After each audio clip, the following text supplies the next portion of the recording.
and welcome to Grimwit with Dimwits. I'm Blondie. And I'm T. And this week, we are going to be doing another city and another country shout out. The city that we're going to be shouting out is the city of Los Angeles. Translation, Los Angeles. Or even more of a translation, LA. There you go. And the country we're shouting out to is Australia. Translation, Down Under.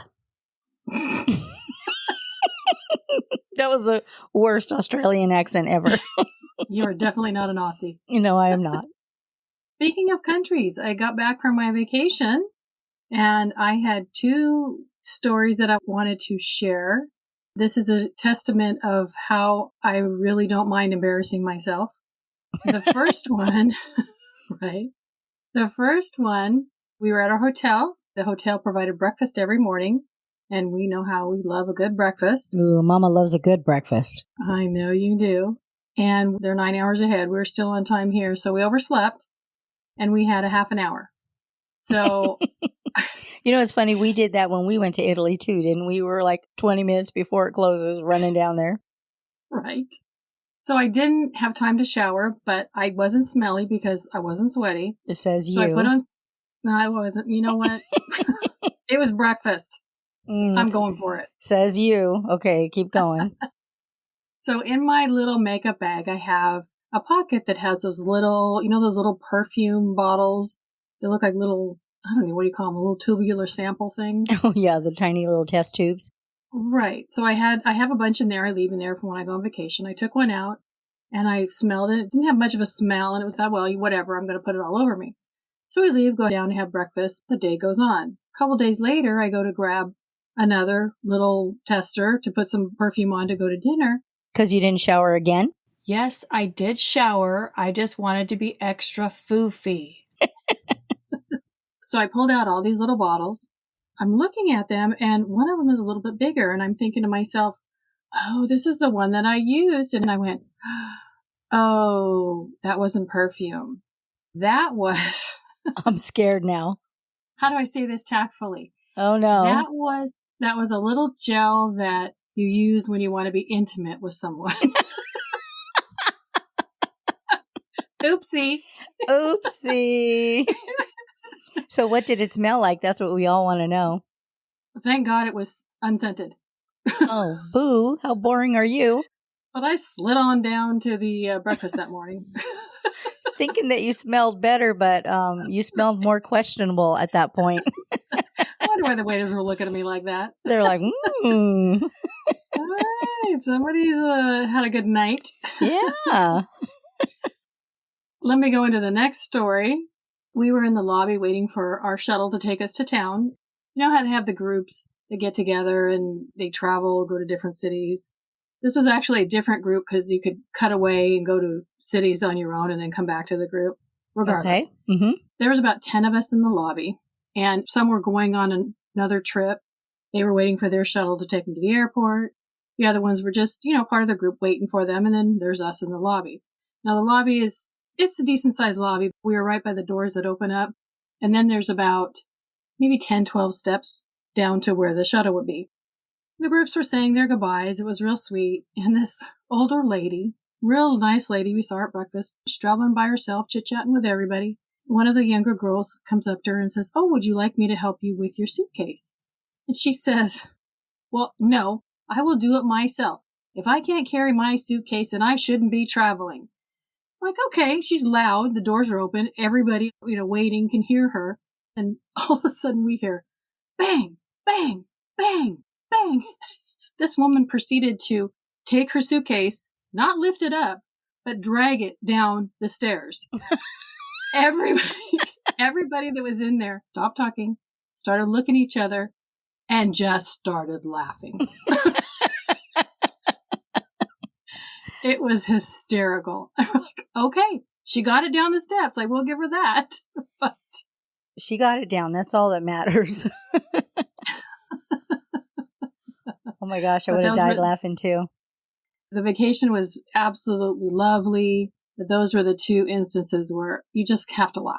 Of course you do. Those are the instances that, even though they were pretty minor, you're just like, oh, that just makes me have a great memory right now. I'm smiling right now just thinking about it. I think that was us at one point. Didn't we do that? Yeah. Draker. We had a lot to laugh about. That's just waking up in the morning. We made it through another day. Yep. So what is this week's episode, T? This week, we are going to be discussing the true story behind The Exorcist. So I'm just going to put this out there because I'm wondering how many other people thought this very same thing, or is it just me? It's just you. I know, it's always just me, but I'm going to put it out there anyway. Okay. I'll be super surprised if I'm all alone on this one, though. When I first saw this movie, and I was just a kid, mind you, but the title was a word I'd never heard before, and it sounded scary. So I always thought The Exorcist was the devil.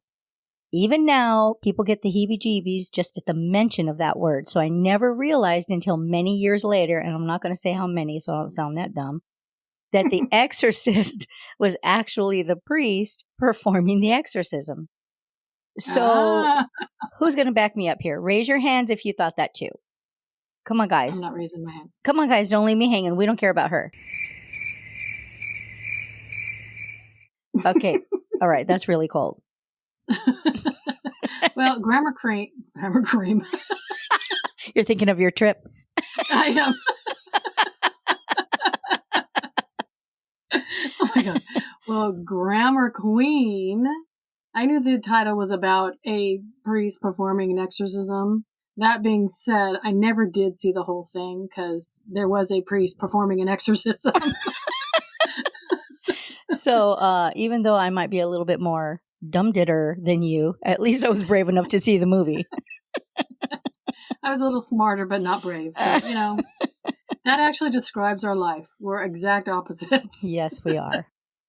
Okay, so now that we've established that pretty much nobody else in the audience is as comfortably vulnerable as I am, let's let the grim begin. So there was an abundance of information on this topic. And let's start with some background on the movie. As of December 2023, just a few months ago, it has been 50 spine-chilling years since The Exorcist was released. The much-anticipated film was really hyped up, and the movie's release can only be described as mass hysteria, because people were compelled by morbid curiosity, and yet still lost their ever-loving minds during and after seeing it. Like I said, I never saw the whole thing. I just couldn't get through it. But I do think when you talk about being compelled, I think about the Ghostbusters, the girl version, when Leslie Jones, who plays Patty, starts smacking Melissa McCarthy around, trying to get the ghost out of her, and says, "The power of Patty compels you." I'm pretty sure that was a riff off from The Exorcist. I'm sure it was too. I saw that movie. I don't remember everything about it, but it was a pretty cute movie. So this supernatural horror was directed by William Friedkin from a screenplay written by William Peter Blatty, based on his 1971 novel of the same name. The film stars fairly unknown actors because the director didn't want any well-known actors' personal lives stealing the spotlight from their on-screen personas. He wanted them to be totally believable. So he cast Ellen Burstyn, Max von Sydow, Linda Blair, and Jason Miller. Was Ellen Burstyn not a big star at that point? From the way they're saying he did that, I'm guessing not as big as she became, because even I knew who she was later on in life. Okay. The film's budget was originally $4 million, which was a lot of money back then. But Friedkin spent 3 times that amount at $12 million. This really worried the executives at Warner Brothers, but it paid off with box office sales topping $441.3 million. Wow. I know. There had never been anything quite like it before and has never been anything quite like it since. It was the first of its kind and absolutely shocked the world. The movie was a sensationalized depiction of demonic possession and was called, quote, the most terrifying movie of all time. End quote. I can see that. Also, on a promotional movie poster showing the house where it all happened, in the movie, of course, it read, quote, "Something almost beyond comprehension is happening to a girl on the street in this house, and a man has been sent for as a last resort. This man is ... the Exorcist." End quote. I wish I had seen that poster before so I would have gotten it a lot quicker that the Exorcist was the priest. I think if you would have seen it at your age, you probably wouldn't have even gotten it anyway. Yes, I'm trying to help a sister out. Thank you. That's what friends are for. That's right. This type of publicity created chaos amongst moviegoers, with reports of some theaters having to leave kitty litter all over the floor due to people vomiting during the movie.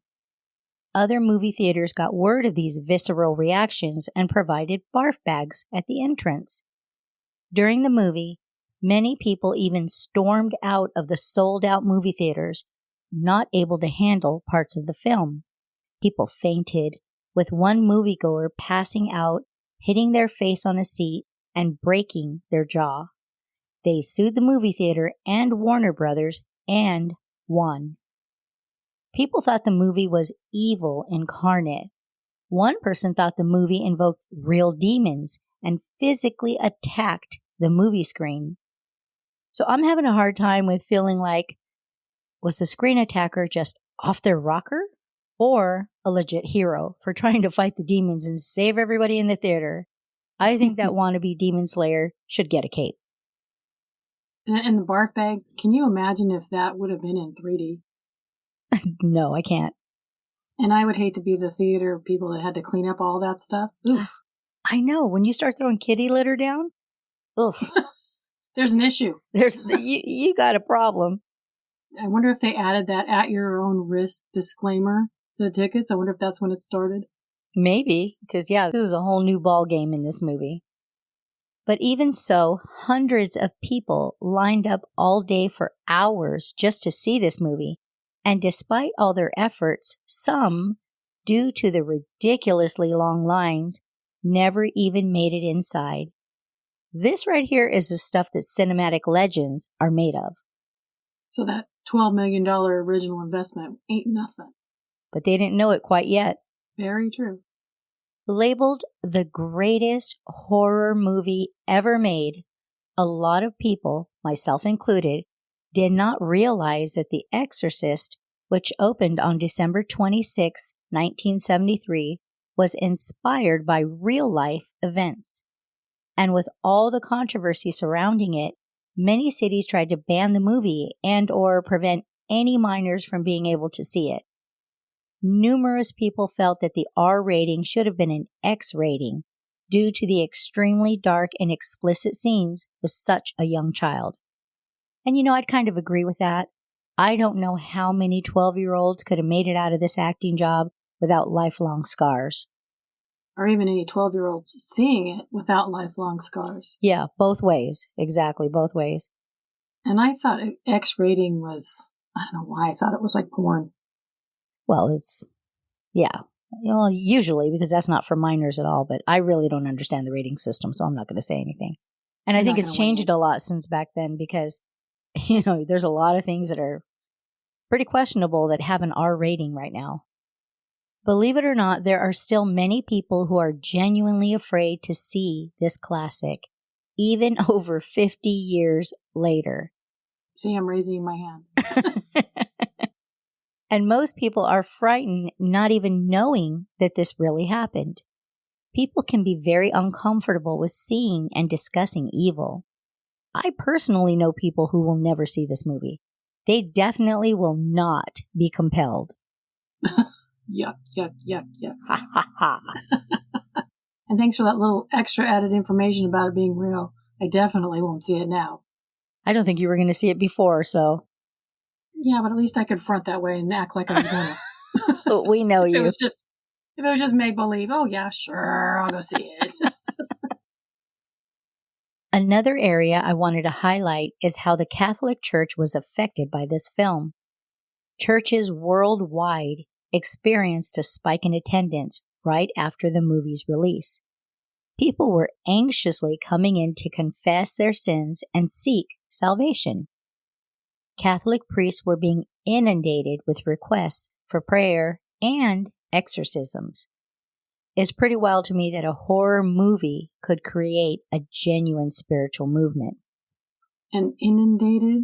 What was happening in the 70s was pretty wild, apparently. Sins run rampant. Yeah, and I think it even slowed down from the 60s, so. Wow. Maybe they were confessing their 60s crimes. Maybe. So I wanted to get factual information on what exactly an exorcism is and when and why it's necessary. So I listened to a podcast that I'm going to give a shout out because it was really good and extremely interesting. It's called The Catholic Talk Show, specifically episode number 245, Interview with a Real Catholic Exorcist. I really liked how they presented the information regarding exorcisms. It was discussed in layman's terms, which really helped to clarify the practice. Interesting. Yeah, it was so good. The person being interviewed was Father Carlos Martins. He is currently an exorcist and has been for 20 years. And he explains it like this, quote, "The job of the exorcist is not to cast out the devil. It is to find out why the devil is there and what rights has he gained. It's then his task to work with the victim at rescinding those rights. If the rights are rescinded, then the devil has to leave. If they are not rescinded, then he will not leave." End quote. That kind of sounds like an HOA for your soul. He goes on to say that most people think the priest comes in armed with ritualistic prayers, a crucifix, and holy water. Then he pumps up and goes head to head with the demon. But that's not what happens. A demon is a fallen angel, and they were created by God with immense power. So the priest's task is to find out how the demon was allowed in, through what door. Once that is established, in order for the demon to be expelled, that avenue or portal must be closed. Closing the portal will detach the demon from the victim, and then a cleansing can occur. He further explains that when a demon is invited in by a person, they have given that demon the right to dwell there. People create opportunities for demons to be invited in. Some do this on purpose, but most don't. Whether through your actions you are aware of or unaware of that you've extended an invitation to a demon, you cannot rescind the invite without an exorcism. Sounds like squatters' rights. Before we get into the movie highlights, let's talk about the theme music for this movie. Dun dun dun dun dun dun dun dun dun dun dun dun dun dun. This insane musical stroke of genius is beyond frightening. You'd have to be a creepy vibe master to come up with such a simple tune that immediately makes people's skin crawl. It was sheer perfection for this movie. I'd like to tip my hat, let it fall down my body, hit the floor, then hacky sack kick it back up onto my head and start the process all over again, because it was perfectly evil music incarnate. Okay, so I have a hat over there. Can I get you to do that? I kind of want to see that. It's going to cost you because it's going to be cute. I'll pay. I think I got $1.50 in my purse. So let's dip into some of the movie highlights. And some of these highlights are from the director's cut.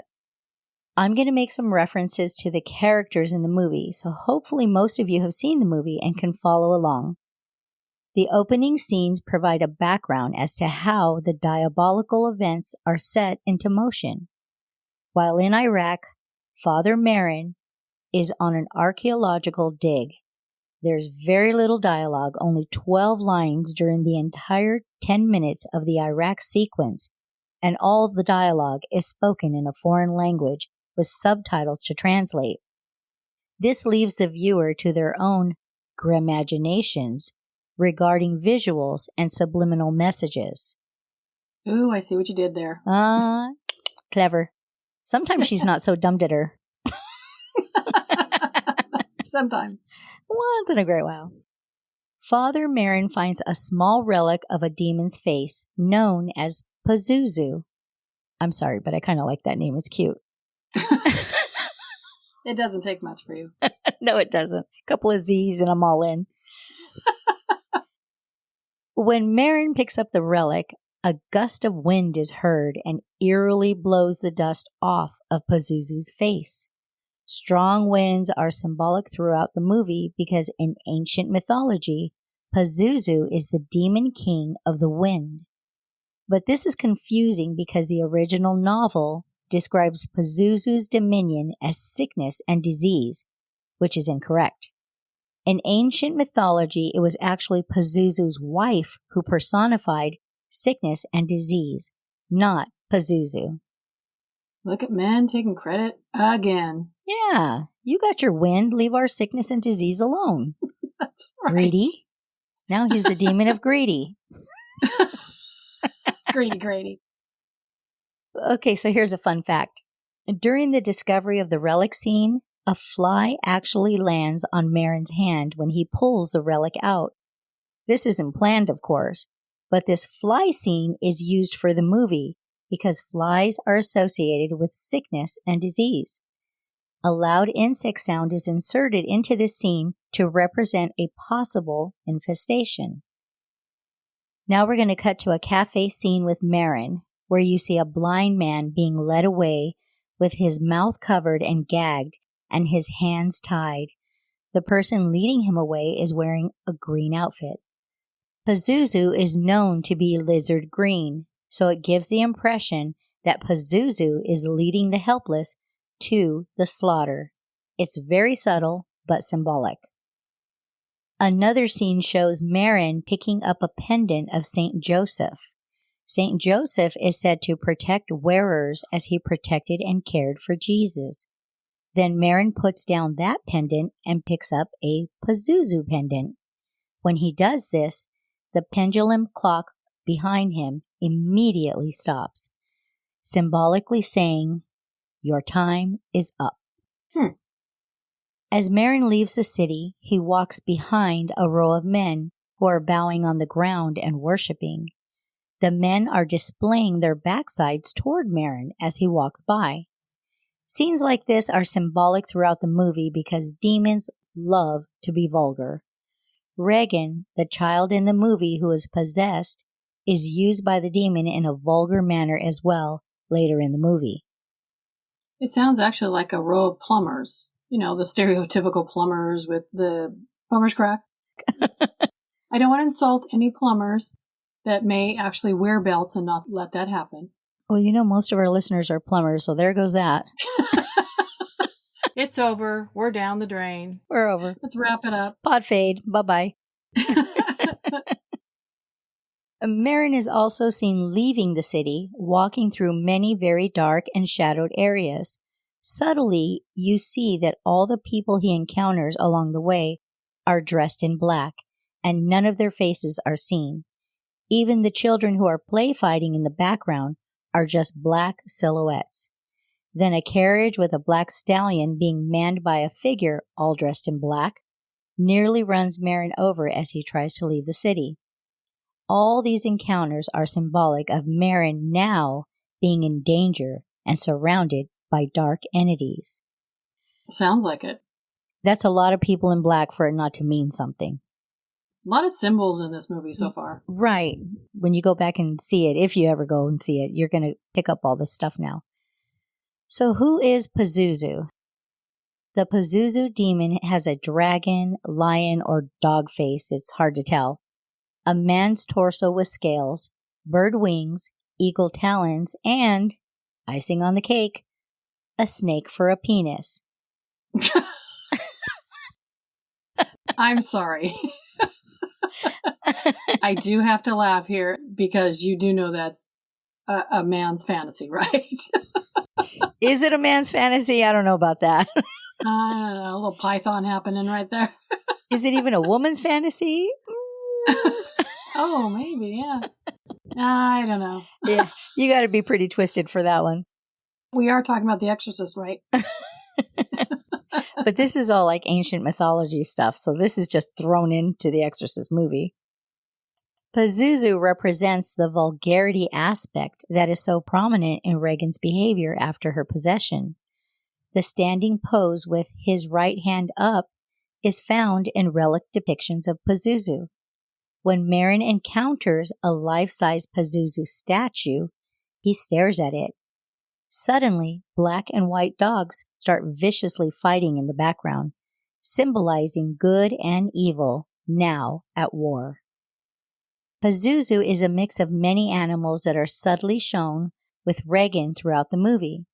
Regan is shown howling, roaring like a lion, and mooing like a cow to imply Pazuzu's animalistic presence.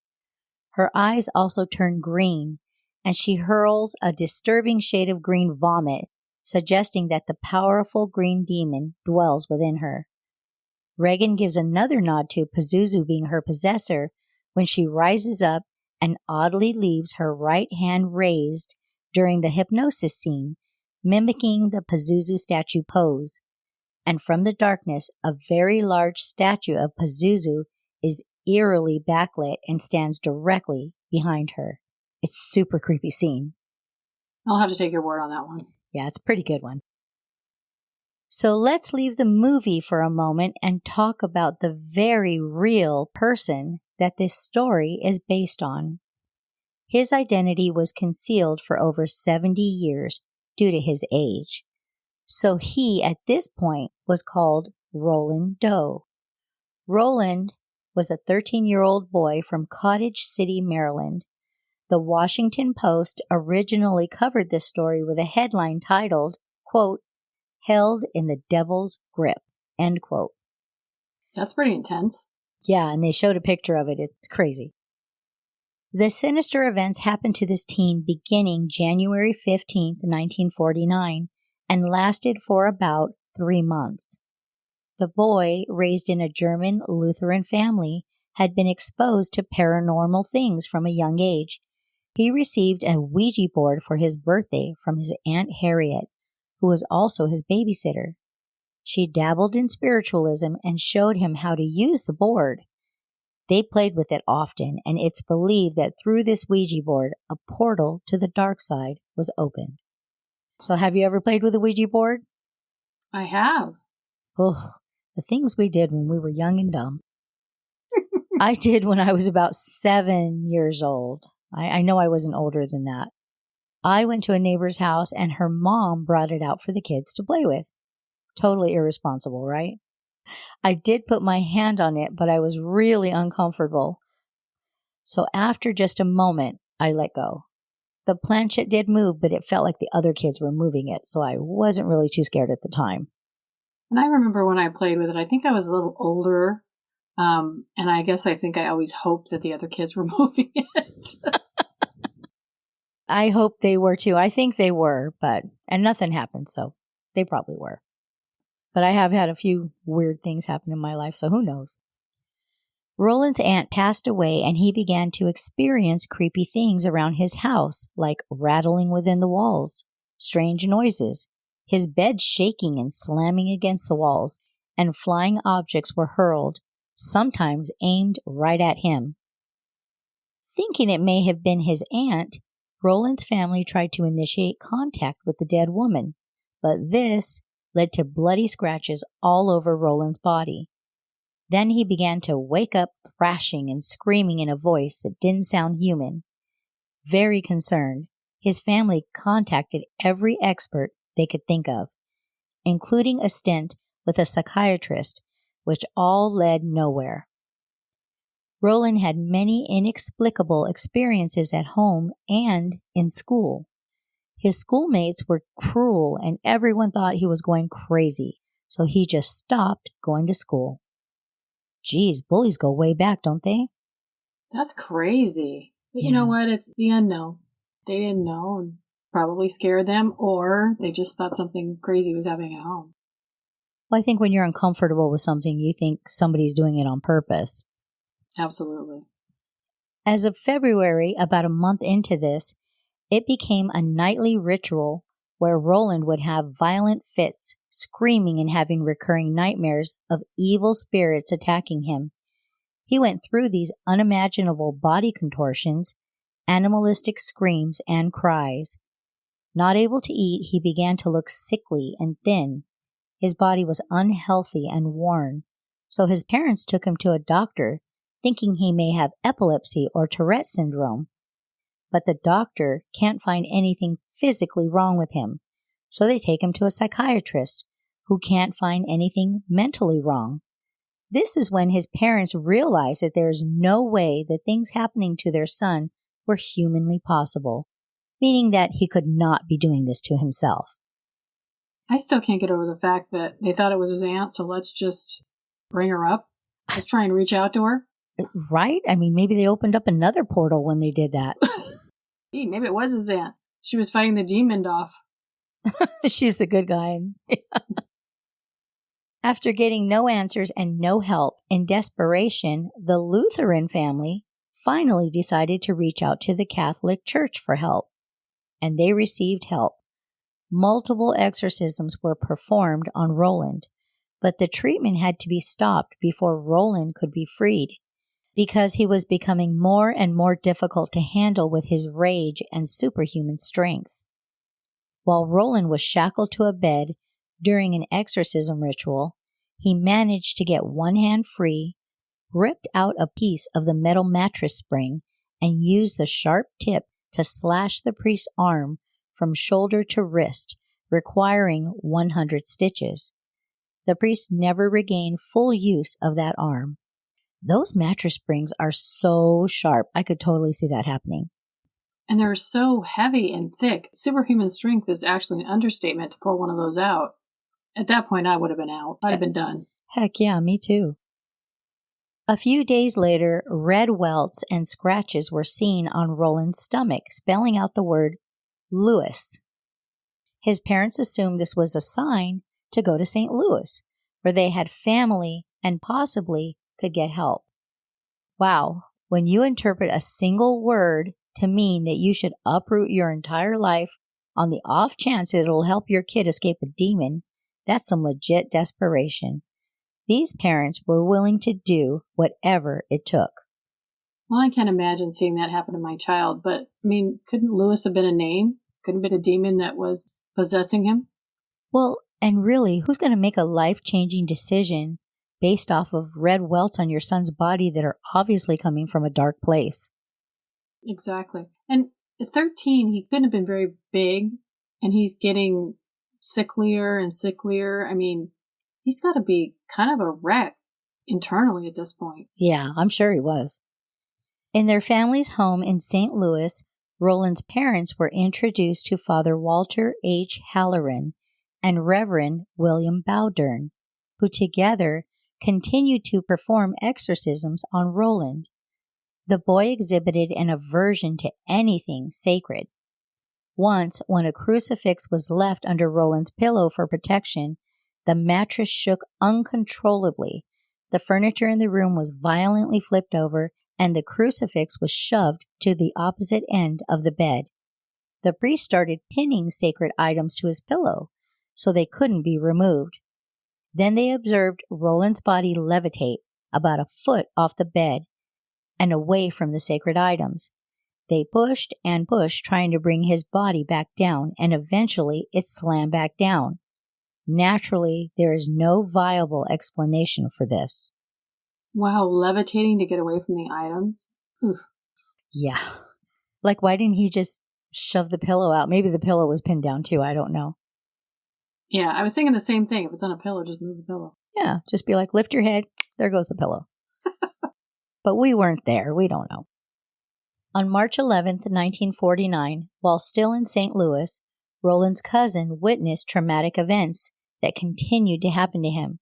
So she went to St. Louis University and spoke to Father Raymond J. Bishop, asking for help. Father Bishop then called on Father Bowdern again to assist him.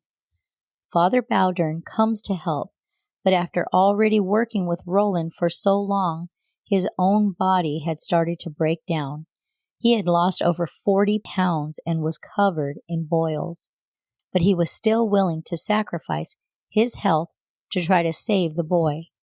When the two priests arrive to assess Roland and agree that he needs to be baptized as a Catholic, all hell breaks loose and Roland goes into an uncontrollable rage at the church. But they do get the baptism done.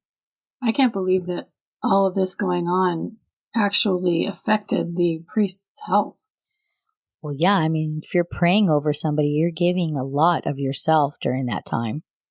So, he lost 40 pounds and covered in boils. That's crazy. And he wasn't even with him that long. It's not like he was with him from day one. So he lost that 40 pounds quick. That's very intense. It is. I act like I know, but I'm assuming it is. With each exorcism, Roland allegedly spoke in Latin, urinated on himself, vomited on the priests, bit and spit at people, and spoke in a deep, unfamiliar, and definitely not human voice. His last exorcisms were performed with the help of Father Walter Halloran and William Van Roo. During the ritual, the words evil and hell, along with other unexplainable marks, appeared on the teenager's body.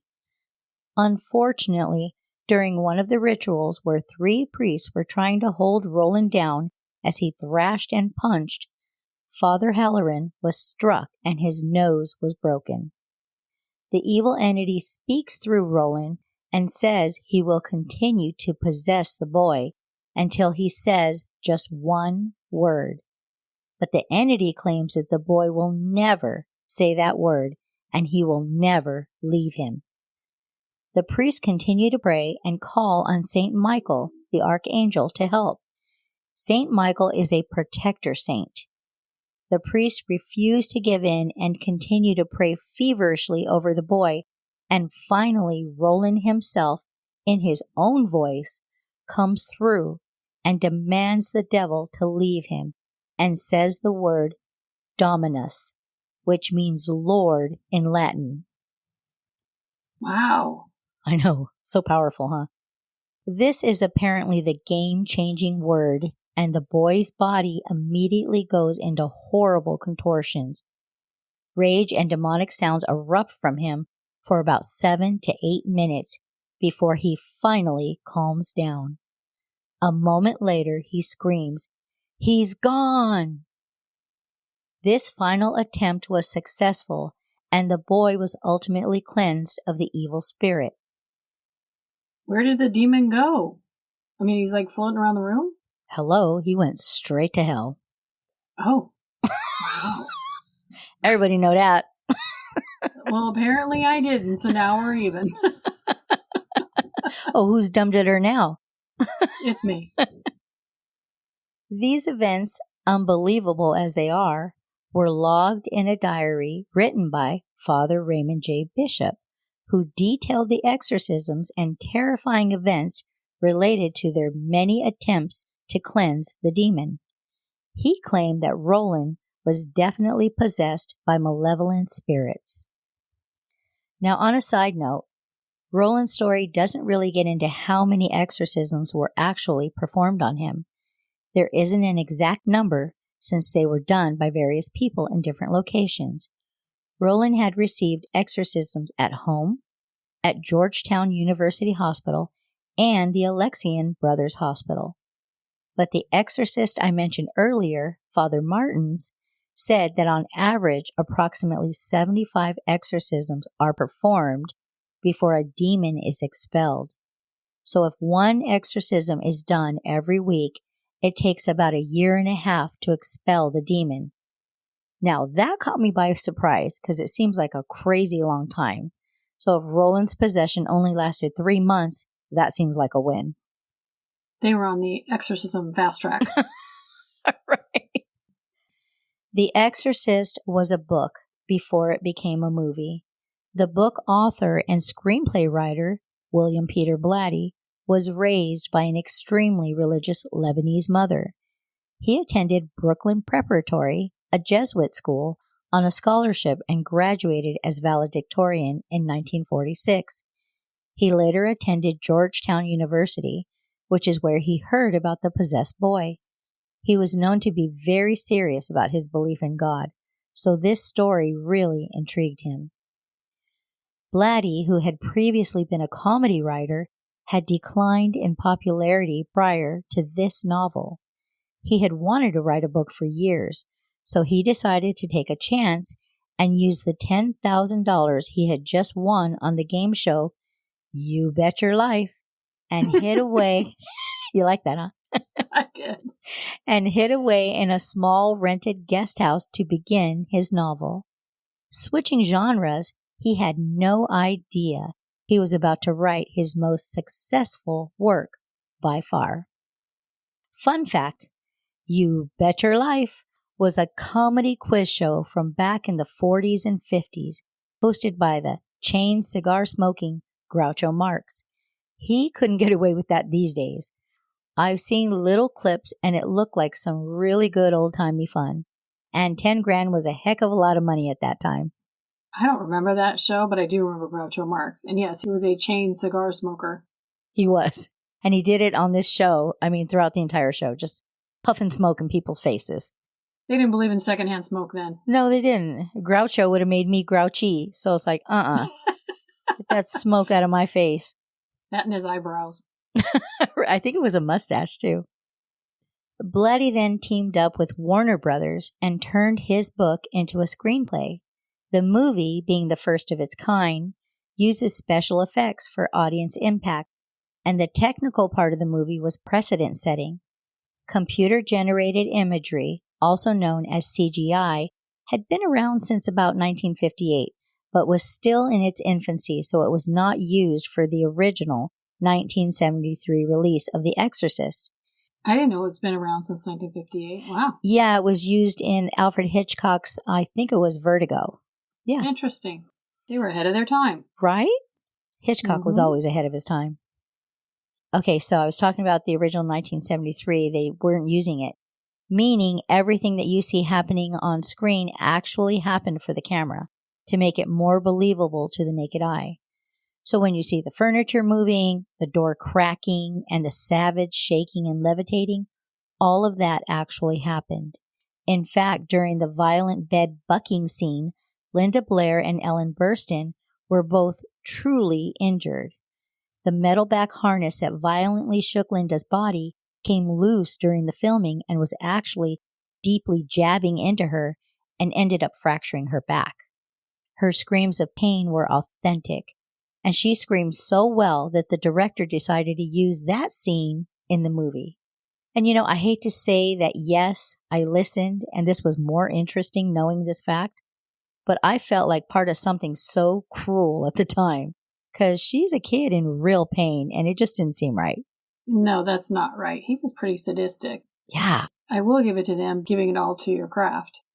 They didn't do it on purpose. He just took advantage of it. He took advantage of mistakes. Well, that wasn't nice. The filmmaker William Friedkin was the man to take on The Exorcist true story, and he revealed why in an interview with EWTN, a Catholic publication.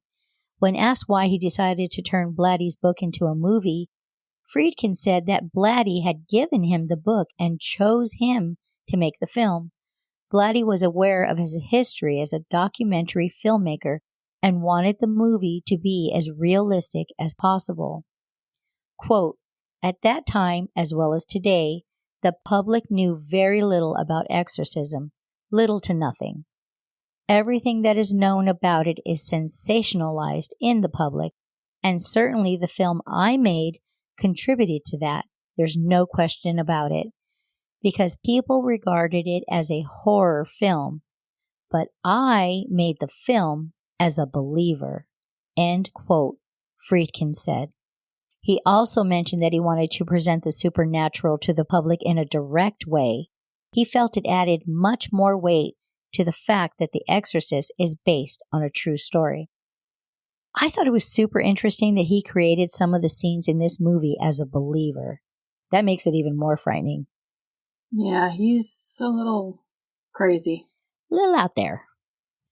There was a lot of controversy that followed Friedkin as a director. His nickname was Wacky Willie. Did he have a snake penis too? And then it would have been, you want to whack that Willie. Rude. You brought it up. That's on you. I didn't expound on it, though. I just made a statement. He was said to be borderline insane. He was very unpredictable on set and would regularly reduce his crew to tears, even firing and rehiring people in the same conversation. He was overly aggressive and randomly fired guns that he had hid around the set just to scare the actors if they didn't perform well. Ellen Burstyn described him as a maniac. That almost sounds like his version of a shotgun acting. Right? When real priest William O'Malley, who played Father Dyer, didn't perform the way Friedkin wanted him to in the final scenes, Friedkin belted him across the face. Father O'Malley was interviewed later and said that during the movie, when he was shaking during that climactic scene of giving the last rites, he was not acting. He was genuinely in shock after being struck by Friedkin. What? Where is SAG or Screen Actors Guild during all of this filming? Right? And all this abuse. I'd have been like, I need a union rep. When Ellen had a struggle fight scene with Linda, she complained about being pulled too hard to the ground by crew members. So in the next take, Friedkin had the stunt staff pull her even harder to the ground. And when she also genuinely screamed in pain, he used those actual screams in the movie as well. Friedkin felt that a calculated amount of real terror would produce a much more genuine film. That's like a couple steps away from a snuff film, right? You think? Jeez, what a psychopath. Friedkin also wanted the being able to see the actor's breath effect to be real, so he cooled the sets to negative 20 degrees for that effect. Now, how did Wacky Willie get these actors to keep showing up every day? I was wondering the same thing. Yeah. And I can imagine he's probably over there in the corner in some giant parka. Right? I mean, Linda Blair was in pajamas. Thin little cotton pajamas. Yeah. I know. Crazy. So let's get back to the movie. The ending consists of the entity possessing Regan and Father Merrin fighting, and unfortunately, Father Merrin is killed. So Father Karras attacks Regan and commands the entity to take him. They struggle, and finally Regan reaches up and snatches a St. Joseph pendant from around his neck, leaving him unprotected. Then a big gust of wind immediately enters through the open window, and Father Karras' eyes suddenly turn green and his skin gray. While Father Karras is transforming, Regan begins to look normal again. Father Karras suddenly glares at her and opens his hands in a threatening manner as if to strangle her. But then his face flashes back to normal for a brief second, and you see the priest take control of his body again. He runs and throws himself out the open window violently, slamming down the many flights of those ominous stairs. Regan starts crying like a child again. Father Karras is shown dying and bloody, face down at the bottom of the stairs. Father Dyer comes to his side and administers his last rites before he dies. This ending obviously implies that Father Karras killed himself to destroy the demon. I mean, that's a good ending, but I think what actually happened to Roland, I think that was a pretty good end of the story. Yeah, they did change a lot of that. The way that the demon left Roland probably wasn't as Hollywood dramatic. And it's funny the things that they chose to focus on, because they're setting it up for the final scene when they continue to show the stairs throughout the movie. And it's a really long set of several sets of stairs. And even in the posters and some of the images that they really promoted, you see those stairs kind of, with a black background and the priest standing there. It is very ominous. I don't know how they made stairs so scary, but they did. And yeah, that is not the way the real story ended, but they chose a good ending because we all remember that. Right. So surprisingly, the movie was nominated for 10 Academy and Golden Globe Awards, including a Best Picture nomination. And with this honor, horror films became legitimized. But a lot of unusual and creepy things happened while filming this movie. People felt that there may have been a curse, and here's why. During a movie premiere in Rome, right next to the theater, a church was struck by lightning. Real radiographer Paul Bateson cameoed in the film as a radiologic technologist and is seen with Linda Blair. Shortly after, Paul Bateson was convicted for the murder of film industry journalist Addison Verrill, for which he was sentenced to 20 years in prison. He was also implicated in a series of unsolved slayings of gay men in Manhattan, known as the Bag Murders. Bateson had bragged about committing these murders while he was in prison, but no further charges were brought against him. Is Paul Bateson queued up for another episode? He needs to be, right? I know, I'm already interested. Bateson's real-life conviction story inspired Friedkin to make the 1980 film Cruising, which was based on a novel with a storyline of a leather subculture with which Bateson identified. Even with no further convictions, Bateson is often described as a serial killer. I thought that was super interesting. Very.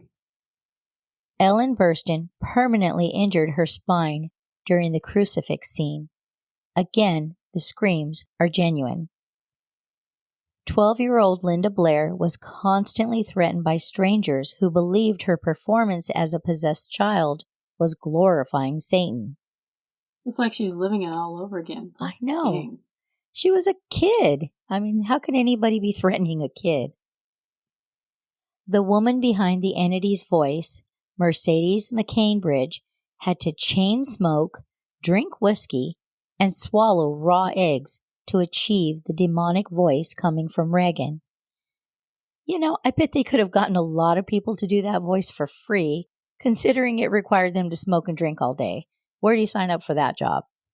They said drank whiskey. You would have passed out before the filming started. Hello, frozen margarita queen. I'm not applying for it, okay? You just said, where do I sign up for that job? If I signed up, it'd have to be Kool-Aid and candy cigarettes, okay? So that's not going to change my voice much. And you want your eggs cooked, preferably in an omelet. With cheese. The same lady, Mercedes McCainbridge, voice of the demon, suffered a personal tragedy in 1987 when her son committed multiple crimes against his family before ending his own life. Wow, what are the chances? Can you imagine living in a household with a mother as a demon voice?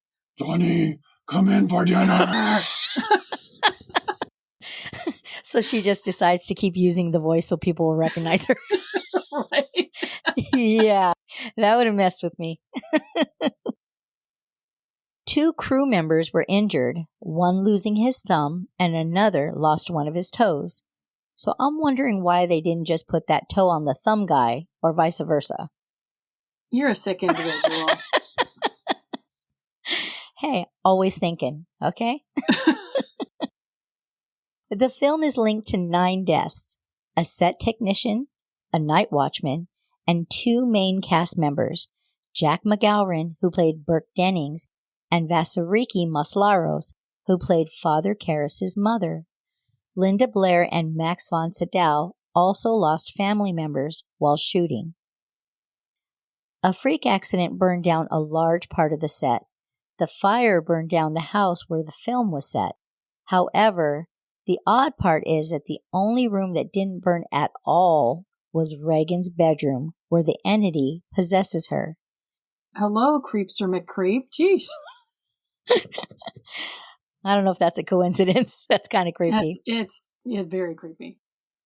The fire was supposedly caused by a bird that flew directly into a circuit box, but no electrical problem was ever found. This delayed filming for 6 weeks. Following this incident, an exorcism was requested for the set. Father Thomas Birmingham, an actual priest who was the technical advisor on set, was asked to perform the actual exorcism due to so many odd happenings. The priest denied the request, believing that the ritual was unnecessary, but later he did a blessing on the cast and the set. He needs to burn some sage throughout the set. Sage! You're going the wrong way. They use holy water. A layer of snow covered the set one morning, even though this part of the set was indoors. Friedkin wanted extra cold breath in these scenes, so the AC units were used to bring temps down to 30 degrees below zero, not the usual 20 below. I guess Friedkin didn't get the memo on how freezing works. He didn't get the memo on a lot of things. No, he didn't. Linda Blair was chosen from over 500 girls, and she did an outstanding job acting out this role. She was so good that people fully believe that she may not have been acting at all. She must have really been possessed. Of course, she was not really possessed or cursed in real life. Linda Blair was, and still is, a lovely, intelligent, and well-centered woman. She did great in that. It sounds like people were more obsessed with her. Mm-hmm. And last but not least, the pea soup vomiting scene was so realistic and disturbing that this is what triggered a lot of moviegoers to vomiting themselves. I'm sure Andersons didn't appreciate that. Now, if they'd used peas instead of pea soup, I would have vomited too. Ugh, I can't handle peas, but I love pea soup. Go figure. You're weird. I'll agree with you on that one. It is very weird. With all this darkness, I would like to end this episode on a lighter note with what ended up happening to the real Roland. There was a lot of mystery surrounding the real person in this story, and I want to give kudos to all that protected him and kept him anonymous for over 70 years. It's been revealed that the real possessed victim's name is Ronald Hunkler. He grew up to have a normal life and didn't remember a lot of what happened to him while he was possessed. Hunkler went on to be very successful and had a prominent career at NASA. As an engineer, he helped with the 1969 moon landing and also helped patent the technology to make space shuttle panels resistant to extreme heat for the Apollo missions of the 1960s. Hunkler retired from NASA in 2001 after 40 years. Not many people knew about his secret identity except a few close friends and the Jesuits who knew the priests that performed his exorcisms. Hunkler died of a stroke just a month shy of his 86th birthday in 2020, passing away at his home in Marriottsville, Maryland. According to his partner, Hunkler was always very worried that his co-workers would find out about his past. He would even leave his home every Halloween, terrified of being harassed if the public found out that he was the real possessed child portrayed in The Exorcist and the inspiration for the most terrifying movie of all time. I kind of wonder what he thought when The Exorcist came out. That'd been an interesting conversation to have. Right, it would have been. Quote, "As far as God goes, I am a non-believer, still am. But when it comes to the devil, well, that's something else." End quote, said William Peter Blatty, who passed away in 2017. That's a crazy story. Even though it's true, it's still crazy. Yeah. When I dove into this, there were so many interesting parts of this. It was just like, I kind of want to keep researching it just on my own, just because it's got so many different angles. Well, thank you very much for bringing this creepster true story to us. You're welcome. Once again, we hope the listeners enjoyed. And if you have any stories you'd like us to tell, please reach out. Yes, please do. Take care, and don't forget to let your grimaginations run wild. Bye. Bye-bye.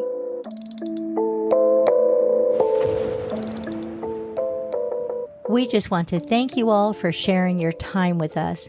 And if you'd like to send in your creepy little grim bits, we would love to hear your personal stories, interests, and suggestions. Please email them to grimwitwithdimwits@gmail.com. Don't forget to follow us on Instagram at grimwitwithdimwits, Twitter at grimwitwithdimwits, and Facebook, Grimwit with Dimwits. Join us every Monday for new episodes, and feel free to share us with your grim-loving friends. We would really appreciate if you would take a minute to rate and review. 5-star ratings go a long way and would really help us out. Until then, we would love it if you'd come back next week to delve with us into the strange and unusual things we just can't wrap our skulls around.